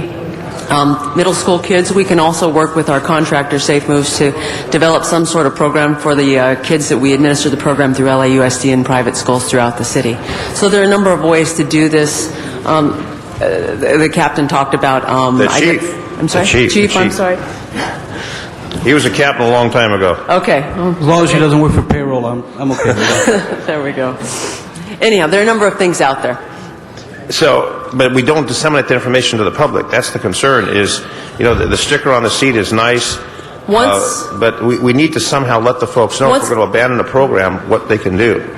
Once council repeals the ordinance, we will, on our website, DOT has a bicycle program website that has everything, including a news and events and announcements thing on the front page. We can announce that the bicycle program, bicycle licensing has been repealed, and we can list options there and have links directly to those options. And we can also, we have city codes and ordinance listed. We can note it there as well and put up a number of ways for people to understand that they have options beyond the city's licensing program. Okay, and my concern again was simply for the protection of the youngsters that ride bicycles, get involved in collisions, and they're lying there and everyone's wondering how we're going to notify next again. And I see the man who invented the bicycle, Alex Baum, is here, the original inventor of the bicycles in the world, Alex Baum. Thank you for being here, Alex. Alex, thank you for being here. I know you invented the bicycle, and Alex Baum, the man who invented bicycles. Thank you for being here. Thank you. Thank you. Our next, don't go anywhere because we've got two more speakers who may want to shower you with questions, praise, criticism, or other things. So we have Ms. Gruhl and then Mr. Reyes. Thank you. And I will be brief because we did talk about this in committee, and Mr. Zine and I had a chance to discuss this earlier, and his concerns, which were all of our concerns growing up now, you longer than me, that when you were much longer, that you were little, and we all remember licensing our bicycles and being able to do it with the Los Angeles Police Department. This makes sense from the perspective of, one, we don't have a very good process now to actually accept people who'd like to have the license with our Los Angeles Police Department.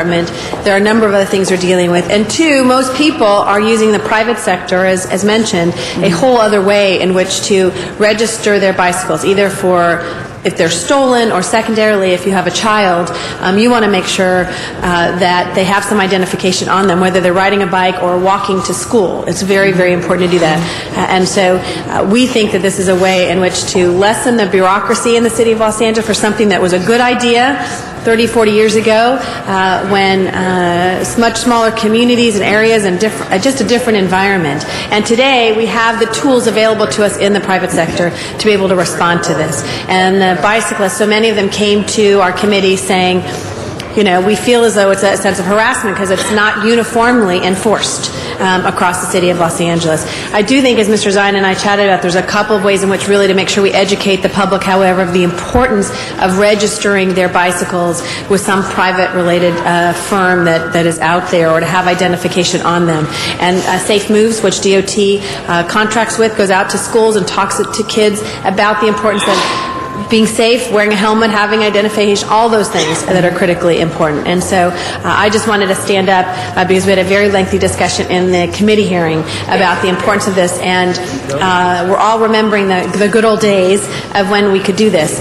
It's changed. There's actually even a better way of doing it, which is now having it with that public-private partnership out there. So just thank you for coming over and your responses to Mr. Zine. This is, we're seeing, hopefully, in our transportation system, more people riding their bicycles and being able to do that as we have our larger effort of a master plan and our advisory board and all the other things that we've really been trying to do in Los Angeles to make us much more bicycle friendly. So thank you very much. Thank you, Mr. Garcetti. Thank you. The maker of the motion, Mr. Reyes.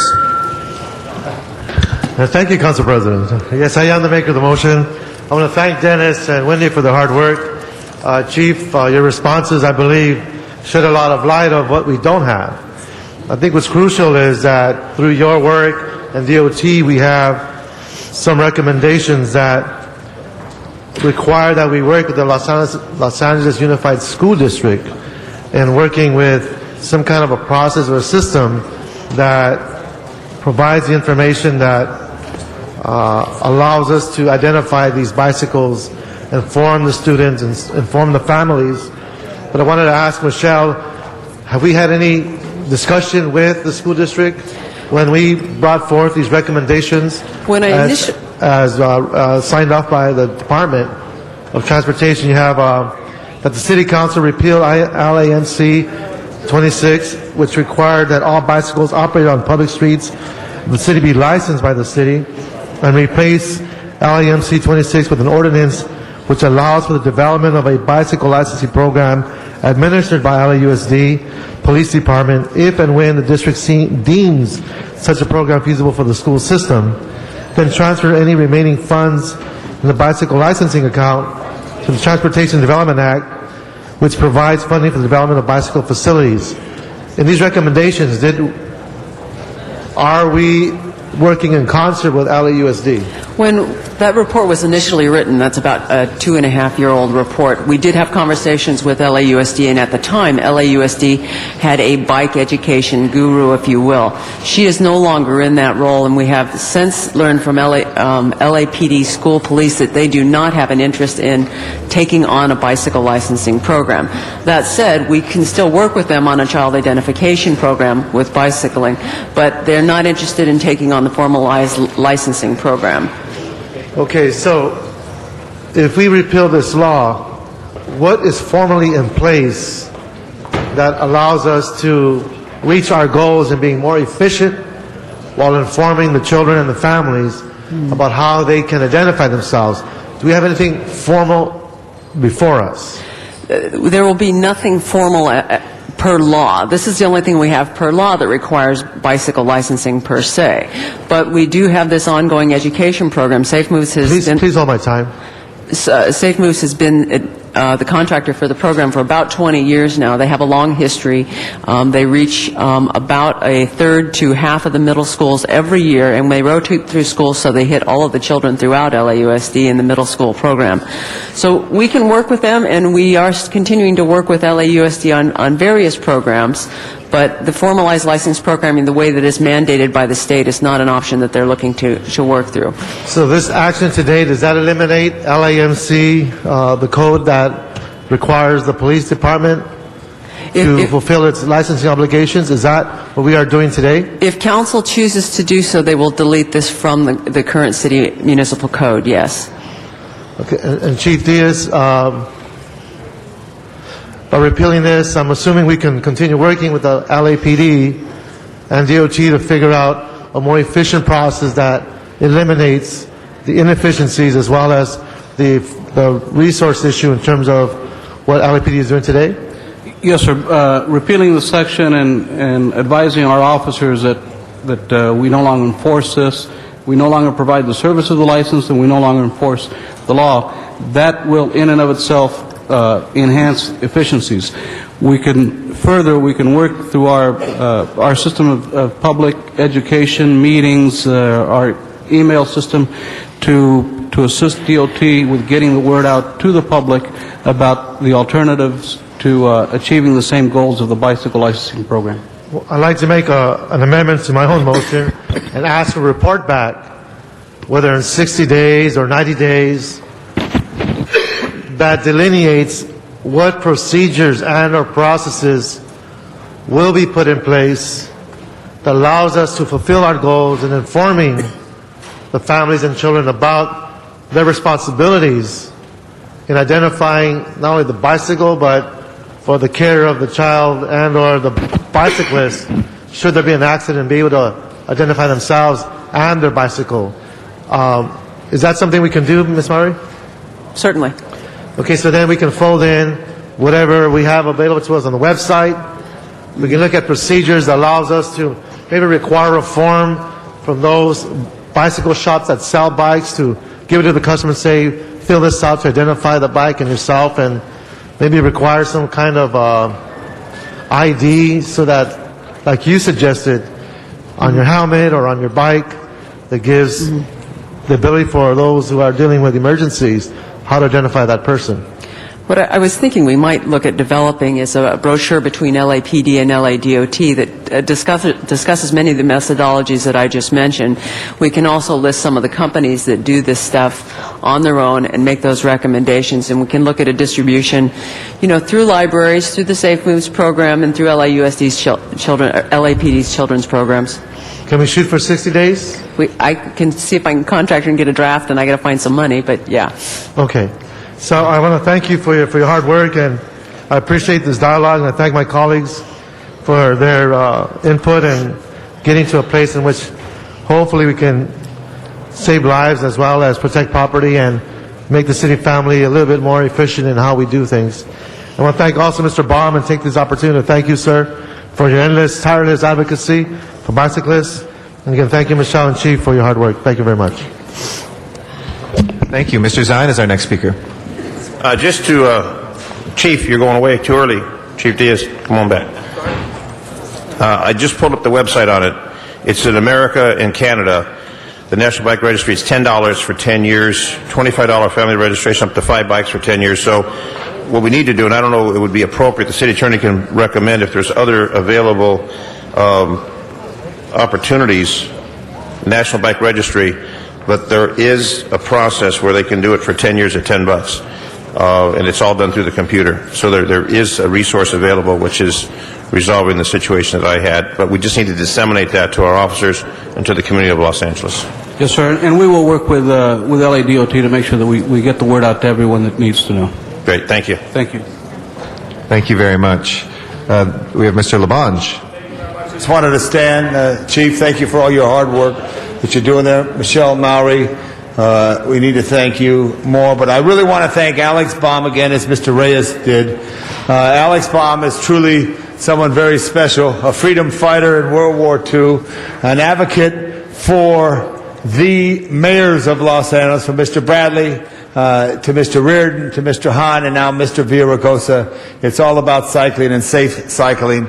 I know I count on Michelle Mowry to do it better and find ways to do it better for us. But I wanted to give Alex a shout out. I love you, Alex. Thank you very much. And thank you, Mr. Reyes, for integrating this into the planning and land use concept of all that we do in the City of Angels. Thank you very much. Mr. Rosendahl. Just a quick shout out. When this came before the Transportation Committee, I want to thank you, Michelle, for your leadership that you've been doing on this issue.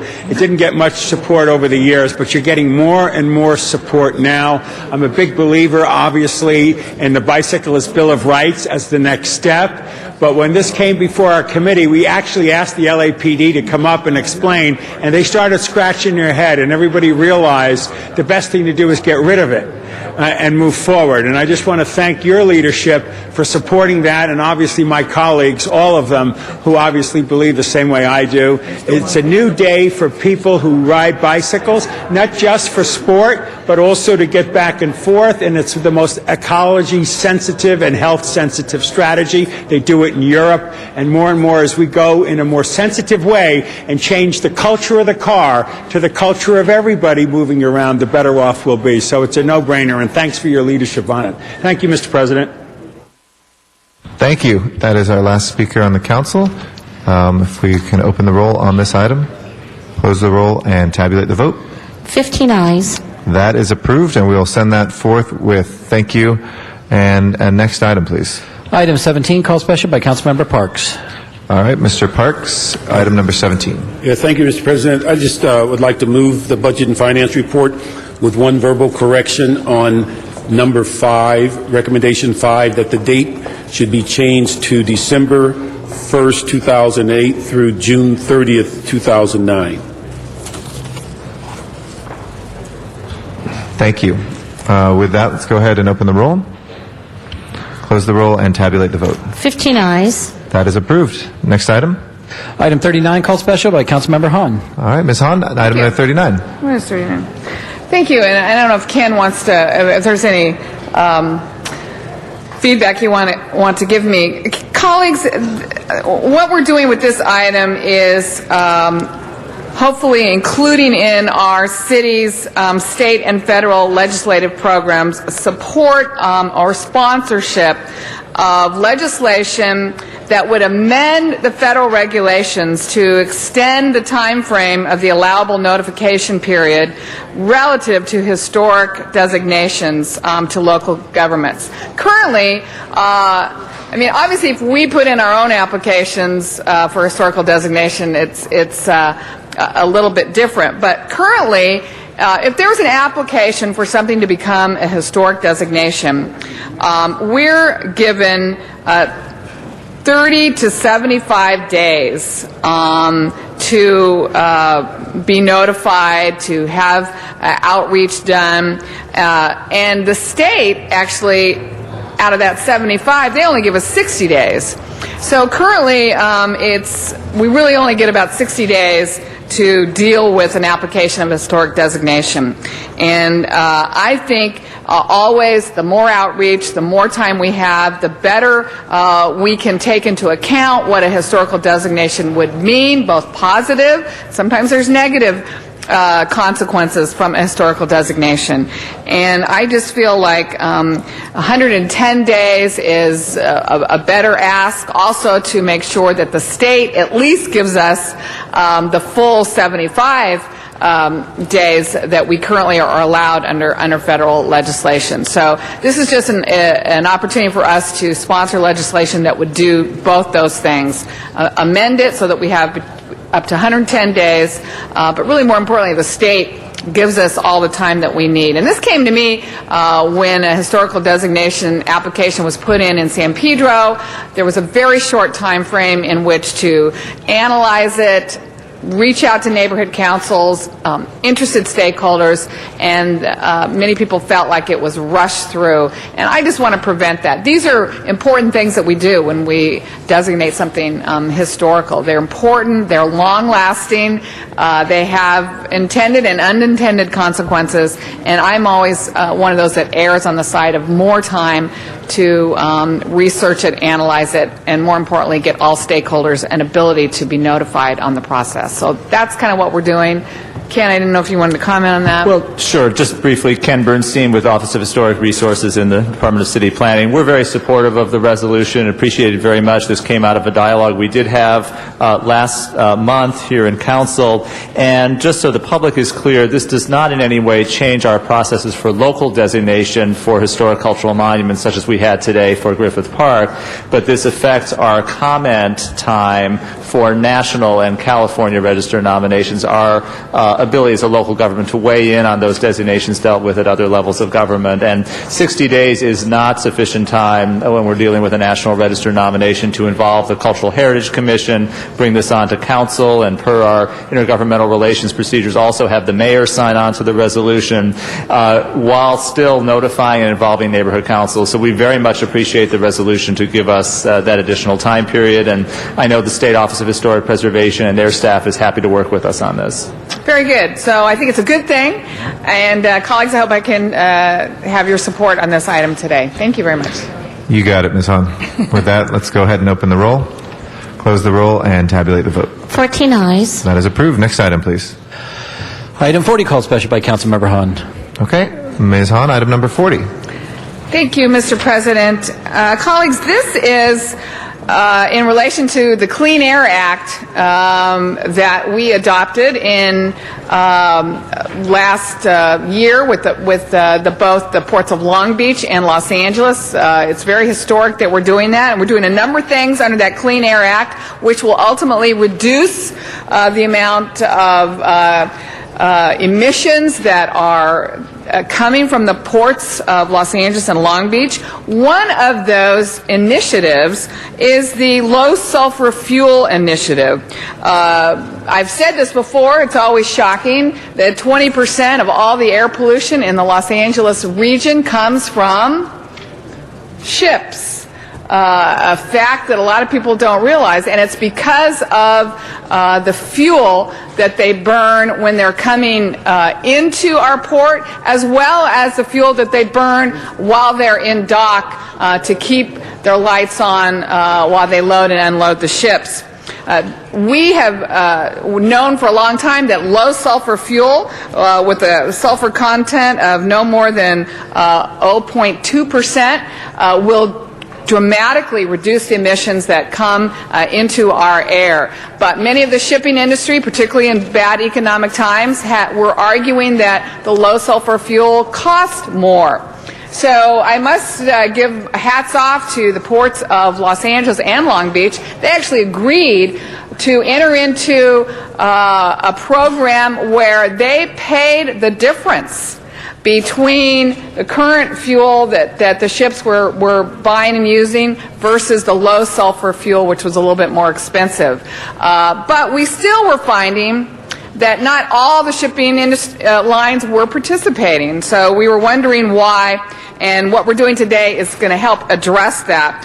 Currently, the definition of this low sulfur fuel was a little narrow for some of the ships, and they wanted to know if the marine diesel oil with less than or equal to 0.2% sulfur content could also be acceptable fuel. We have known that this will also reduce emissions. It actually fits into the spirit of the law of this Clean Air Act. So what we're doing today is to create a broader definition for low sulfur marine fuel, and this will ensure greater participation of more vessels in this voluntary incentive program, continuing our leading role in the nation for these environmental practices. I'm very happy that our new president, Barack Obama, has already signaled that he is willing to further our goals, particularly in California, to reduce greenhouse gases coming from cars, and hopefully one day this will not be a voluntary participation in this initiative, but all ships worldwide will be mandated to use this low sulfur fuel. It is better for the air, it's better for people breathing that air, and I hope to see the day when that becomes true. I don't think we need to, even in tough economic times, I don't think we need to decide between clean air and economic incentives for the shipping industry. We cannot in any way step back on our goals to clean the air, particularly around the Port of Los Angeles. So this is an easy one, colleagues. Vote yes for a cleaner air in and around Los Angeles. Thank you. Let's go ahead and prepare the roll on item number 40 and tabulate the vote. 14 ayes. That's approved. Next item, please. Forthwith, would you like, Ms. Hahn? Okay. We'll send that right away. Next item, please. Item 42, called special by Councilmember Alarcon. Okay, Mr. Alarcon, item 42 is before us. We also have a card from the public. Has this been, this item had a public hearing already? No, Mr. President. This was waived out of committee. Mr. Zumadog had a card in on this one. Go ahead, Mr. Alarcon. Members, this is the now traditional transfer of money from DWP revenue. The amount continues to increase. I have concerns and have expressed those concerns for the past decade, and that is that this growing allocation sheds it actually turns a blind eye to the reality that we just passed a bond measure to fix the infrastructure. It's ironic that we pass a bond measure to fix the infrastructure. At the same time, we are transferring money over to the city's general fund. I have always argued that we should retain that money, specifically retain the money in DWP with the specific purpose of dedicating that money to the infrastructure improvements. Had we done that over the past 10 years, it's equivalent to the amount of the bond measure. So it's this is classic musical chairs with the ratepayers' money. Let me say that I am not opposed to a transfer per se. I just think that the amount of the transfer is unreasonable given the poor condition of our infrastructure, which has failed numerous times over the past decade. And I believe that a sound investment of these dollars into our infrastructure would go a long way to prevent further events and occurrences that put our constituencies in a difficult situation. I also believe that since this is a traditional transfer, that we should not do it all at once. I'm not saying that we should eliminate the transfer in its entirety. I'm merely suggesting that we reduce it over time and wean ourselves from this addiction to use these transfer dollars. So with that, I am not able to support this, and as consistent with many actions I've taken, including suing the City of Los Angeles on this issue, I will vote no. And hope that in the future we will come up with a more creative formula that recognizes our Department of Water and Power infrastructure is essential to the quality of life in our community, and this money should be dedicated for securing that quality of life. Thank you. Mr. Labange. Mr. Tom Labange. Does anybody here want to speak to this issue at all? I don't know. No, other than you, Mr. Alarcon, I got that. Members, I don't mind the transfer. I see the transfer as the property tax that the Department of Water and Power pays for all their property. Is that correct in a way? Over the years, you could say that is all? Yeah, it is. Yeah, it is. And so I support the transfer. Thank you. Thank you. That's our last speaker on the queue. Please prepare the roll and tabulate the vote. 14 ayes. That is approved. Next item, please. Mr. Alarcon, did you want to vote again before we close the queue? Since you announced you're going to vote no. Go ahead. It's open. Go ahead, hit no. And tabulate the vote. 13 ayes, 1 no. Okay. That will carry over 1 week. Next item, please. Item 43, called special by Councilmember Hahn. Mr. Weiss, you have Me again. You could send 17 forthwith, please. Absolutely. 17 will send forthwith without objection. And Ms. Hahn, item 43, which had 2 speaker cards, Matt Dowd and Zuma Dog. Either of them here? Okay, Ms. Hahn. Okay, colleagues, this is this is an easy one, but it gave me an opportunity to point out a couple of things. This is really, we're approving a coordinated street banner campaign with the Port of Los Angeles, and according to them, they're putting the banners down around the waterfront area in San Pedro and Wilmington, and are highlighting waterfront development, which gives me an opportunity to say to them out loud, and I hope I have your support. Many of you have seen the presentations about the waterfront development in both Wilmington and San Pedro. And yet, in these tough economic times, I'm already kind of hearing grumblings that the port may want to cut back on funding this great infrastructure project, which will create 19,000 jobs. It will create more revenue for the city with retail and commercial. And I'm happy they're doing banners that highlight the waterfront, but what I really want from the Port of Los Angeles is a continued commitment to build this waterfront.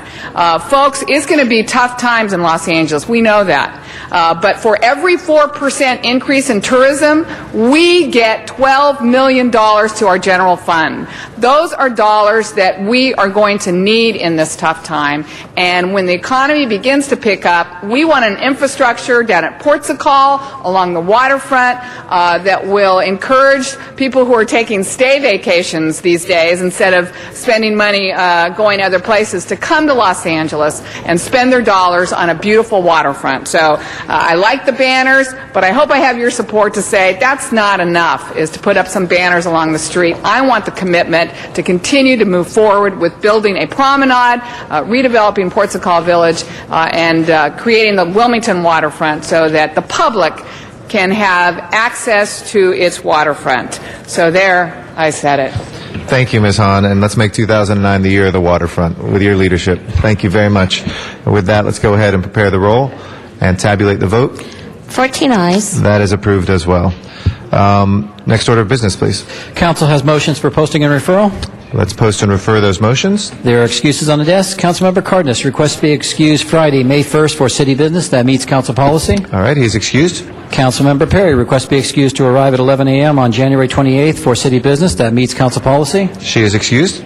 Councilmember Labange requests to be excused to arrive at 11:30 on Wednesday, April 29th, and for the entire meetings of March 24th, 25th, and 27th, as well as May 15th, July 10th, 14th, 15th, 17th, 21st, 22nd, and 24th, all for city business. That meets council policy. Mr. Labange is excused. Councilmember Weiss requests to be excused Tuesday, February 10th for personal business. That meets council policy. He is excused. Councilmember Rosendahl requests to be excused to leave at 12:45 for today's meeting for personal business and for the entire meeting of Wednesday, February 4th for city business. Both meet council policy. The first is denied since we'll be done, and the rest are granted.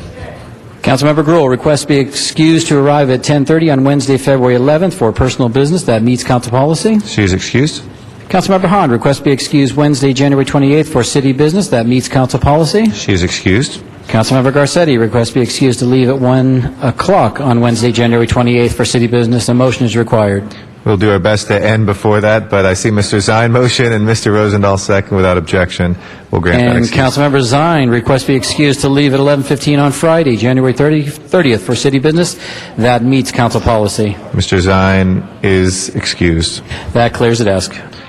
All right, Mr. Rosendahl, announcement? Just want to make an announcement, folks. Today is a new year, and it's the year of the ox, you know, and it happened midnight and comes into the new year. And just a line or two about an ox: sincerity, kindness, patience, and practicality. We need the ox this year, so Happy New Year to everybody who celebrates the year of the ox. Gong Hai Fa Choi. Hung Fai Ha Choi. Very good. That's it. Well, it's Chinese and Japanese and everybody else. Asian. Gung Hai Fat Choi. With that, Mr. Bonds, any other announcements? Nope. Okay. Do we have adjourning motions today? If I can ask everybody in council chambers to please rise for our adjourning motions. Colleagues, let me begin by asking that we adjourn today for Veronica Teresa Lomas, who passed away on Monday. I know Mr. Labange will say some words as well. Bill Lomas and Veronica are well known because they are the parade king and queens here in Los Angeles. And anybody who has come to my district for the Hollywood Christmas Parade, the Santa Parade, she's just been a tremendous person who was really the strong person who knew how to do parades. Bill was the public face and just as talented as well. But Ronnie, as she went by, was born in Albany, New York. She was born on September 12th, 1928, to Veronica and Thomas Murphy. She spent her childhood in upstate New York, and her family relocated to Los Angeles when her dad went to work in the Long Beach Naval Yard. Ronnie fell in love with and married a local mailman, Dick Harn. They were married for 25 years and had 3 children, and during this time, Ronnie worked full-time running a doctor's office by day and getting involved in youth activities in the evenings. In 1965, she embarked on her second career and married Bill Lomas, William Lomas, that brought the two families of 5 kids together. She went on to partner with Bill and to develop the world's largest parade production company, which managed the world-famous Hollywood Christmas Parade for 26 years. And they created the Los Angeles Irish Fair and Music Festival, which Mr. Labange no doubt will talk about as well, to honor Ronnie's Irish heritage. She passed away, as I mentioned, January 19th. She's survived by her husband, Bill Lomas, their 5 children, Linnell P., Kathy Cavanis, Richard Harn, Penny Moore, and Stephen Lomas, sister Betty Ann Shively, 15 grandchildren, 8 great-grandchildren, and 2 great-great-grandchildren. After 34 years of parades and festivals, till the end, she always said, "I love a parade." And we know that she's having an amazing parade organizing heaven. Mr. Labange. Yeah, thank you. I'd like to second that with you, Mr. Garcetti. You know that work, and you all met her somewhere along the line, and she was a very solid person, as Eric said, who loved parades and a community person. And it was a wonderful service on Friday night. I did not make the burial on Saturday, but I did make the rosary. And to see her family, her friends, just come and express their love of Ronnie.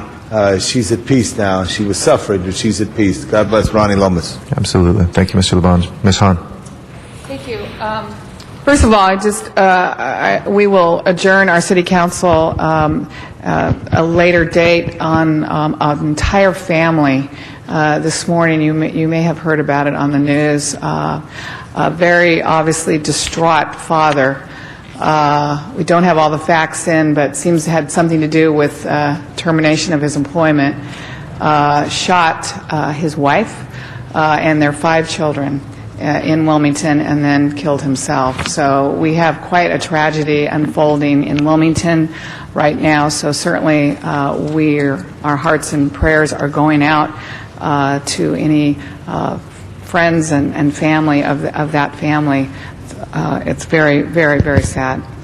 But I have another sad one. I would like us to adjourn today in memory of Elia de Quebec, who passed away surrounded by her family on January 22nd after a long battle with congestive heart failure. She is the mother of Tina Quebec, many of you know, who is my administrative assistant and has been with me a long time. Elia Quebec was born on November 2nd, 1933 in Michoacan, Mexico. She arrived in the United States in the 60s and made San Pedro her home. She worked for Pan Pacific Canneries for over 20 years.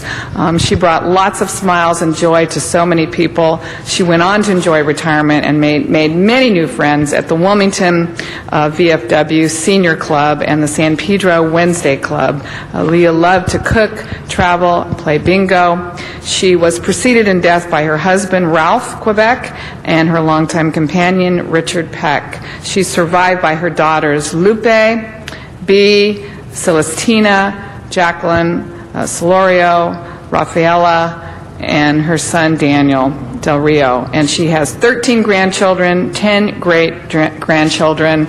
I know Tina, my administrative assistant, has really been with her at the end. Every time she was rushed to the hospital, Tina wanted to be right there by her side, and has spent really the last several months just being there for her mom, making sure she was comfortable, and was the first one to really say now she feels okay letting her mom go. She feels like she's at peace and is not suffering anymore, but she will leave behind a lot of friends and family who will miss her very, very dearly. Thank you, Ms. Hahn. Anybody else wishing to join motions? Mr. Zine? Thank you, Mr. President. Bart McDowell, father of Mayor Kelly McDowell of El Segundo.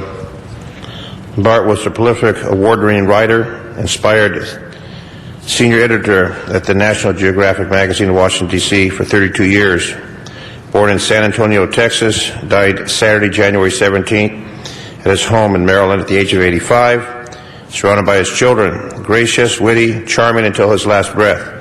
Charmed President Lyndon Baines Johnson and his wife, Lady Bird, Pope John Paul II, kings of Thailand and Tonga, Spain's Franco. In the course of writing 5 books, and nearly 36 articles during his long career at the magazine. Worked on 6 continents and 67 countries, including all 17 republics of the former Soviet Union. Traveled the world with Charles Lindbergh, Lawrence, and Mary Rockefeller. Sailed the Indian Ocean with the United States Navy. Spent 6 months driving from London to New Delhi in a VW bus, seeking the source of gypsy culture for his book, Gypsies, Wanderers of the World. But whether in Peru or Pakistan, Russia or Romania, Bart McDonald's writing always focused on the words, lives of common folk. Grew up on Mexican ranches and in West Texas towns. Drew much of his upbringing to write his 1972 book, The American Cowboy and Life and Legend, as well as his magazine stories about Sam Houston and artist Charlie Russell. His 5 National Geographic articles about Mexico included an epic 1980 piece on Aztecs. His last geographic book, Inside the Vatican, came out in 1991. Published in several languages, it became the National Geographic's all-time bestseller, and it's still in print. That was his second such success after his earlier book, Journey Across Russia, the Soviet Union Today. Also proud writer of National Geographic's Ethel Award and winner of the Graphics Ethel Award bestowed by his editorial colleagues for his integrity, good humor, and guts. Veteran World War II naval officer, survived by his son, Mayor Kelly McDowell, who many of us know, the mayor of El Segundo, Josh McDowell, Rob, his daughter Tina, and 4 grandchildren. May he rest in peace. Bart McDowell. Thank you. Yeah, second from, we'll put all members on that. Ms. Hahn. Thank you. I'd also like to announce for Aaliyah that her viewing will be tonight between 5 and 9 at McNerney's Mortuary in Wilmington, and then the funeral mass will be held Wednesday, tomorrow morning, 9:30 a.m., St. Peter and Paul Church, and I will be attending that tomorrow morning. Thank you, Ms. Hahn. Mr. LaPonche. Yeah, members, I ask we adjourn in memory of Linda DeFeo, a beautiful wife of Assistant Fire Chief retired Bobby DeFeo. Linda DeFeo was a wonderful mother and wonderful wife who grew up in the Silver Lake District and a great supporter of her husband and all things fire department. Linda DeFeo is now at rest. Please add me to that. Thank you. And Mr. Zine will second that. Any other adjourning motions? Seeing none, Mr. Clerk, if you please call the roll. We'll next be in session tomorrow. That is January 20.